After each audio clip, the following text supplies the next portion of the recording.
أعوذ بالله من الشيطان الرجيم بسم الله الرحمن الرحيم السلام عليكم ورحمة الله الحمد لله الصلاة والسلام على رسول الله. We are going to inshallah do our first business case which involves the business cycles, and what I'm going to do inshallah is go through the case, read it with you, and then give you some time to identify issues, and then we will discuss inshallah. So let's start. The title of the case is Minding the Money in Moose Jaw. If you're ever looking for a cappuccino in Moose Jaw, Saskatchewan, stop by Stephanie's Gourmet Coffee and More, located on Main Street. So Moose Jaw, Saskatchewan is in Canada. It's a very cold place, and this coffee shop is located. Staff there on average serve 650 cups of coffee a day, including both regular and specialty coffees, not to mention soups, Italian sandwiches, and a wide assortment of gourmet cheesecakes. So this is in their menu. They have hot drinks, they have soups, they have sandwiches and desserts. We've got high school students who come here and students from the community college, says owner manager Stephanie Mintenko, who has run the place since opening it in 1995. So this is the owner and manager of the store, Stephanie Mintenko. We have customers who are retired and others who are working people and have only 30 minutes for lunch. We have to be pretty quick. So they have customers that come and they only have 30 minutes for their lunch break, so they have to serve them very quickly. That means that the cashiers have to be efficient. Like most businesses where purchases are low cost and high volume, cash control has to be simple. So they have to be quick in serving the customers. They have to be efficient in taking the money and serving the food. We have an electronic cash register, but not the fancy new kind where you just punch in the item, explains Ms. Mintenko. You have to punch in the prices. The machine does keep track of sales in several categories. However, cashiers punch a button to indicate whether each item is a beverage, a meal, or a charge for the cafe's internet connections. An internal tape in the machine keeps a record of all transactions. The customer receives a receipt only upon request. So they have this cash register which keeps the items, the categories, in 3 different categories. So they don't have individual items in the cash register. It could be punched in as a drink, as a beverage, or a meal, or a charge for the internet use. There is only one cash register. Up to 3 of us might operate it on a given shift, including myself, says Mr. Mintenko. So you have only one cash register, and the customers have to line up to pay for their purchase in that cash register. She and her staff do 2 cash counts each day, one with the shift change at 5 p.m. and one when the shop closes at 10 p.m. So they count the money after the sales twice daily, once at 5 p.m., which is a few hours after the lunch rush, and then at the end of the day. At each cash count, they count the cash in the register drawer. That amount minus the cash change carried forward, the float, should match the shift total on the register tape.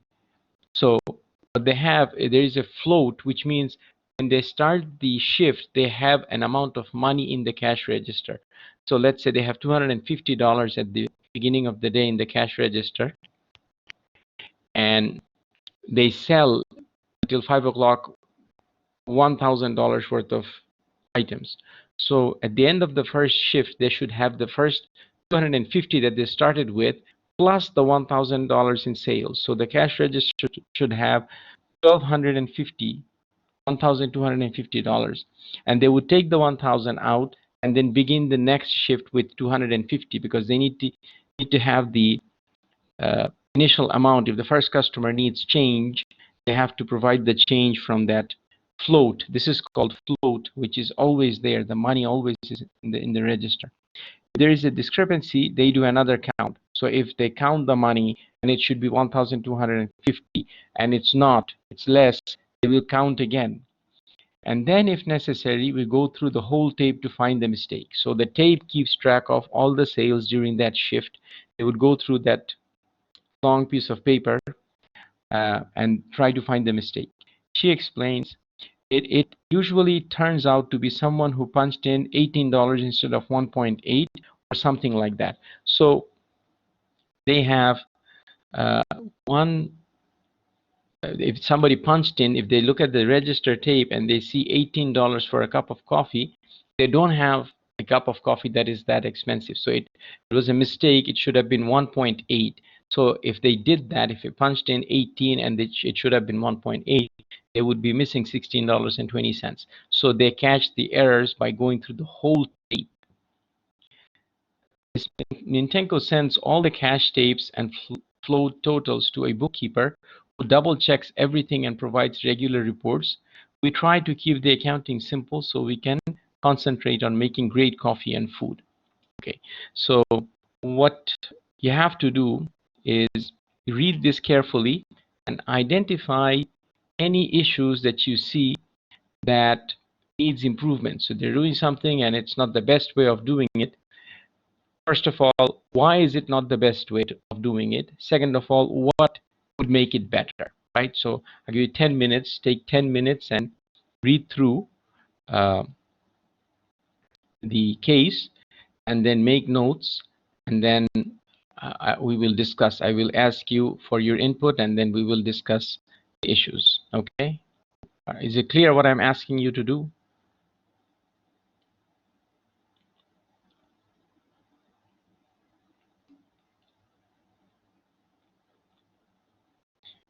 Okay. Sulaiman, are you the only one listening? Is there anybody else who heard what I said? Ahmad, Omar? Okay, very good. So start reading, inshallah, and we'll come back in 10 minutes and hear from you, inshallah.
Okay.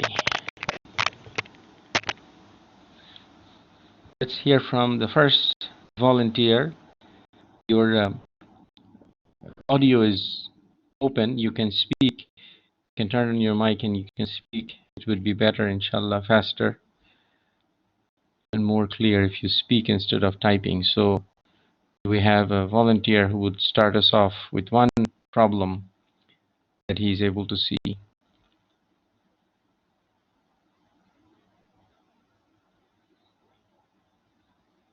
Anyone?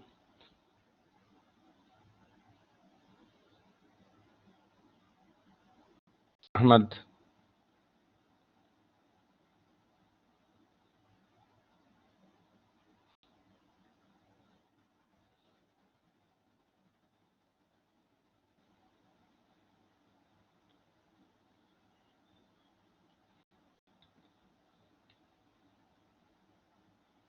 Ahmad Makki,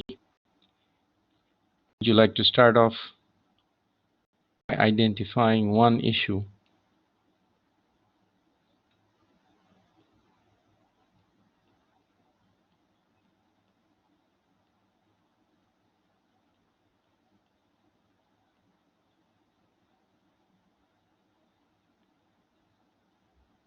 Is anybody there?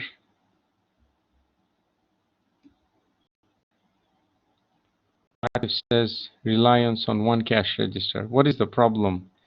Can you turn on your mic and speak instead of typing, because that way communication is better. I can ask you, you can answer.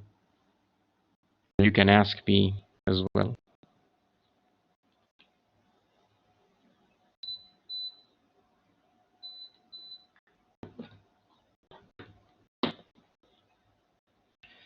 What is wrong if there is only one cash register?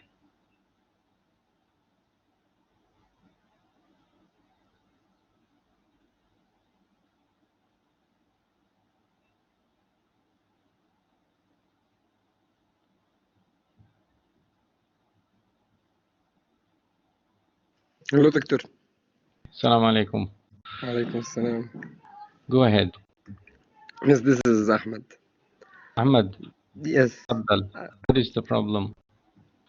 When there is only one cashier register, there is a, I would say there is a high potential for fraud, maybe, Why is that? because he's managing a very liquid asset, So so he can just not to plug in the transaction and put the money in his pocket. But in the end of the day, there is if there are more than one cash register, it's not possible to do? it will be possible but harder Why is that? because someone will be watching.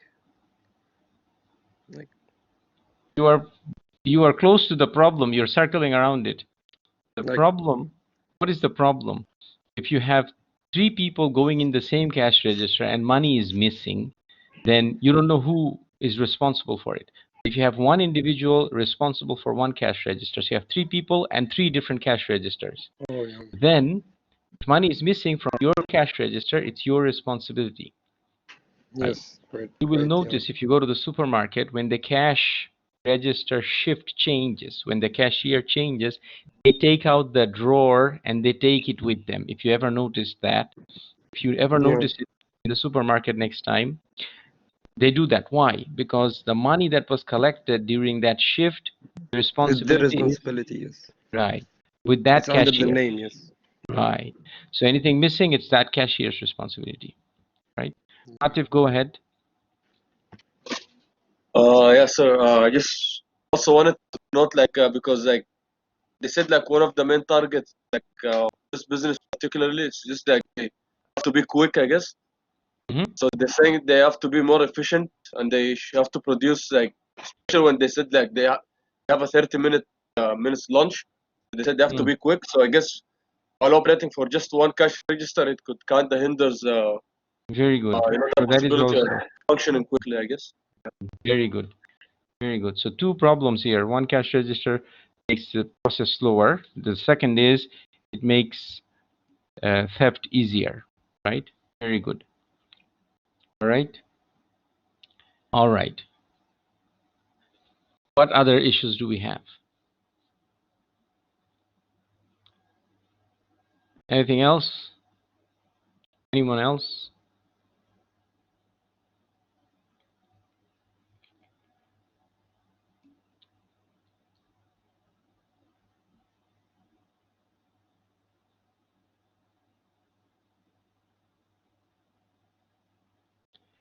So these cases are for you to think and compare your knowledge of the business cycles and use the theory and use it to consult. Let's say you're a consultant for this business and they want improvement. What advice would you give them? And this also enhance your understanding going through these exercises. Ali, go ahead. Doctor, I don't think it's the problem to have only one cash register. I think it's the problem because they don't assign specific shift who's in control of the cash register. There's three of them who operate the cash register, including Ms. Min Toko. So I think they just need to make a shift to know who's responsible for the cashier at that specific time. Yeah, that is true, but also having one cash register is a problem. Just think about the time when you went to McDonald's and there are 3 cash machines and only one person is in one machine and there is a long line. Think back to a situation where you were in that situation. You're always wondering, why don't they open other cash registers, right? Isn't that true? So having multiple cash registers does help, and assigning individuals definitely needs to be there. That problem is there, but multiple cash register make things faster, don't they? Because they have a large crowd during that small period of time. Lunch time is not 5 hours, lunch time is maximum hour and a half to 2 hours. People have lunch during that time, right? Some people don't have lunch at 11 o'clock in the morning. Well, very rarely. Nor do they have at 4 o'clock in the afternoon. So the time is very limited, right? So there's 2 issues. One is cash register. There's only one register and it slows things down, and the other problem is multiple people putting their hands in there. So if money is missing, it is nobody's responsibility, right? Does that answer your question, Atif? That's the first issue. What else is there? There are multiple issues in here. Anybody able to see anything else? Okay, this is the first one you're doing, so let me go through a few of these issues here. That way it would get you started, inshallah, and then from when we have the next one you would be more active. Yeah, go ahead. Who's Ali? Go ahead, Ali. Once again, one of the problems is, like she said, they need to always punch the price of the specific item. So 18, right. Or instead of 18, they put 1.8 or something like that. It should be fixed. So every time they need to type down the price, that's kind of a problem, I think. Right. So how can they solve this problem? That's a good problem. That's a good point. How can they solve the problem? Doctor, they can use. Oh, okay. Go ahead. They can use barcodes. Barcodes. Remember, this is food, right? So you have a cup of coffee, a bowl of soup, a plate, it's a sandwich. So barcode actually is not the best. What else can they do?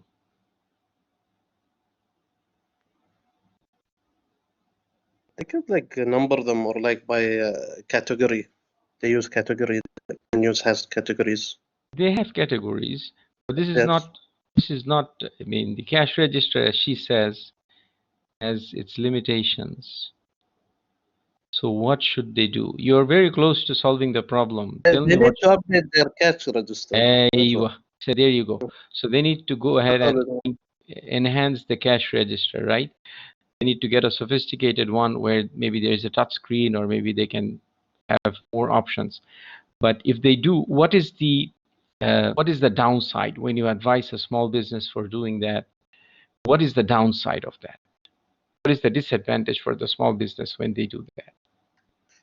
I think Costs. cost and Yes. learning curve. So learning, it will happen. You have to continuously learn, but the cost, because whenever you advise a small business for any upgrade, you have to remember that they don't have a lot of extra money to do upgrades most of the time. So the cost is there. But if they can afford it, then it will enhance their uh, speed, and perhaps it would increase their sales because of that, and it would save them time in finding those errors, because you see they're going through the whole tape and there may be hundreds of items in there that they have to go through to find that one mistake, right? Very good. Both of these are valid problems, and you identified the solution. What else? What else is there?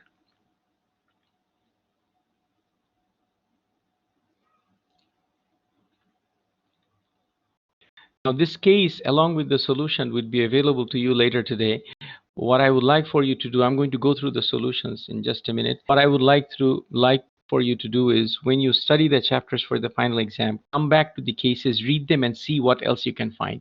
I will identify some of the issues for you that I identified. There could be others.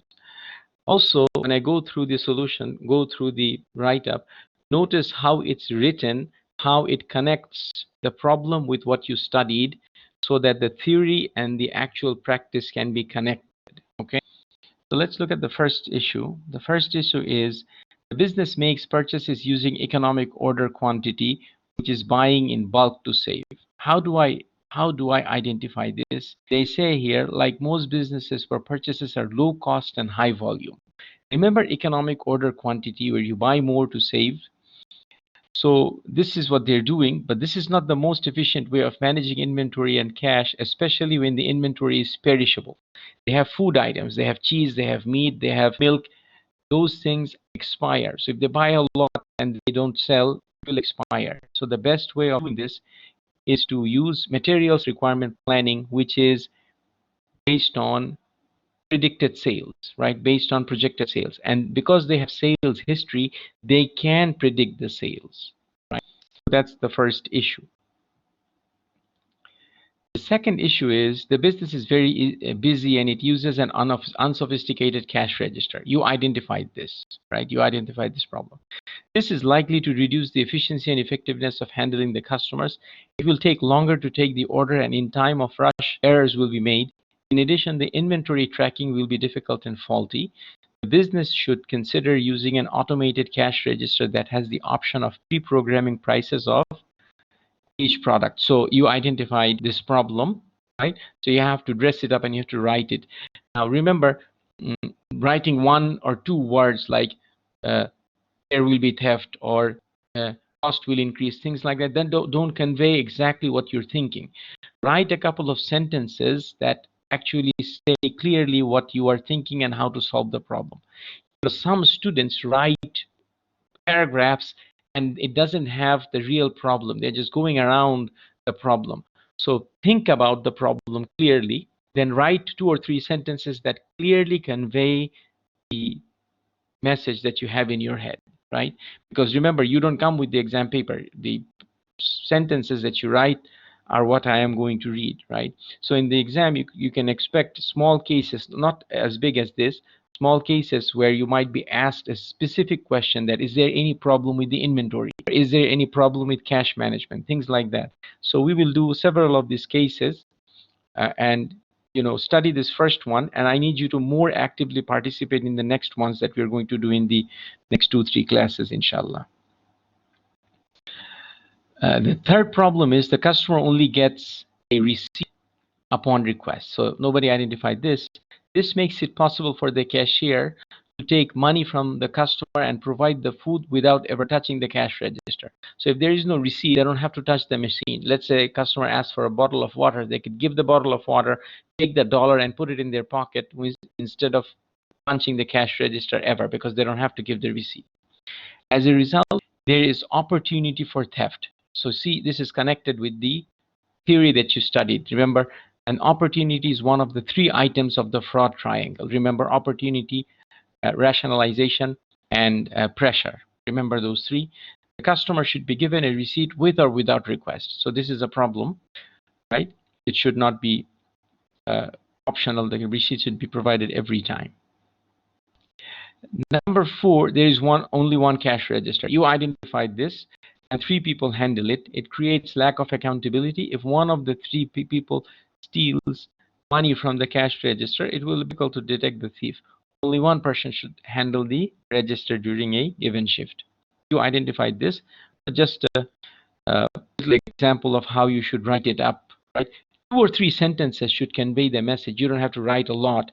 You have to be precise in what the problem is and how your solution will solve the problem.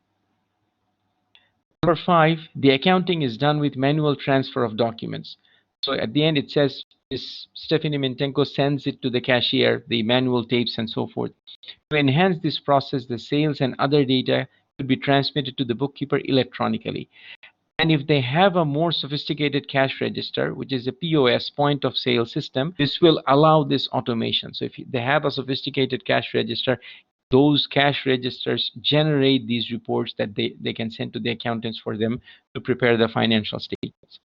And again, these are a few issues that I identify. If you are able to identify an issue and explain that this is a problem and this needs the solution, and here is the solution, even if I did not identify it, it's not a problem. I will give you credit. You have to convince in your writing that this is a problem and you have a solution. All right? Is that clear? Are you following?